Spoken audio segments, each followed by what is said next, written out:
అయినా ఏముందిలే, నీతో మాట్లాడిన ప్రతిసారి గొడవనేగా. నువ్వు మాట్లాడితేనే గొడవ. సోది. లేదు, మాట్లాడితేనే గొడవనా? అవును. సరే, ఇంకా మాట్లాడ. ఆగిపోయావే? అయినా నా విషయం తెలుసుకుని ఏం చేస్తావులే సీత. ఏమైనా చేస్తేనే వినాలా?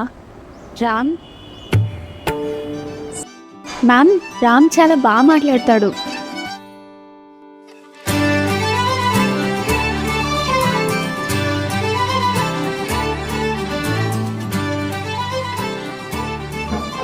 సీత,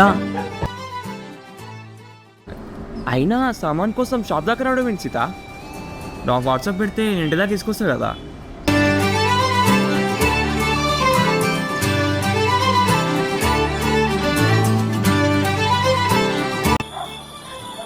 బంగారం లాంటి పిల్లరా సీత. I love you. అలాంటి పిల్ల ప్రపోజ్ చేస్తే రిజెక్ట్ చేశారు అయ్యగారు. ఏహే, సీతని ఎప్పుడు నేను చూస్తూ చూడలే. కానీ సీత ఎవరో ఒకరు ఆగి నన్నులా అర్థం చేసుకొని ఒక చిన్న ఎఫర్ట్ పెట్టమను. నేను ఎందుకు మాట్లాడకుండా ఉంటా? ఇంకా ఓడితో మాట్లాడుతానంట మబ్బదాని లెక్క.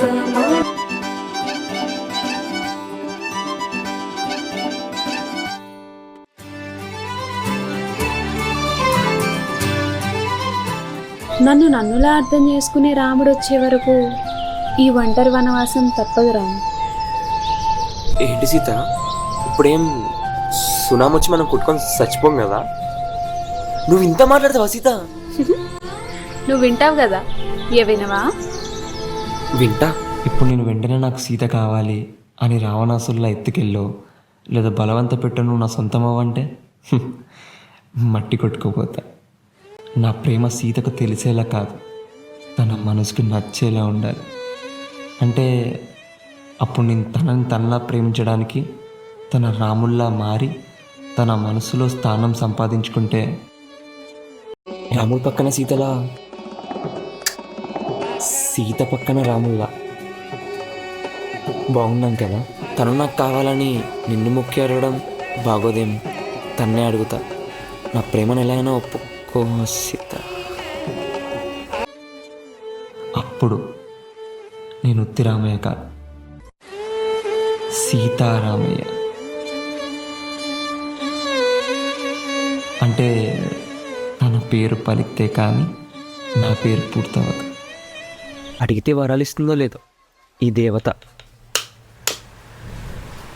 అడిగి చూడు, తదాస్తు అనేస్తుందేమో.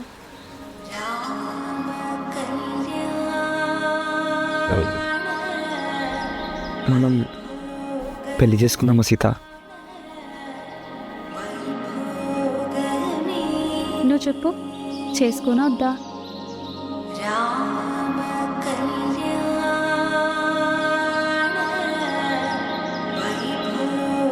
ఇంకా వాట్సాప్లో సామాన్ల లిస్ట్ పెట్టాల్సిన అవసరం లేదనుకుంటా.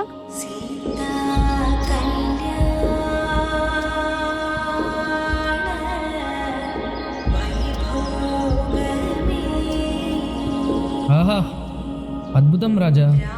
కానీ నాకు సందేహం రాజావారు. ఏమిటది మంత్రివర్య? ఒకవేళ రాణి మొగదైతే ఎలా ప్రేమించేవారో ఆ రాజు. బహుశా తన మౌనాన్ని చదవగలిగాడేమో.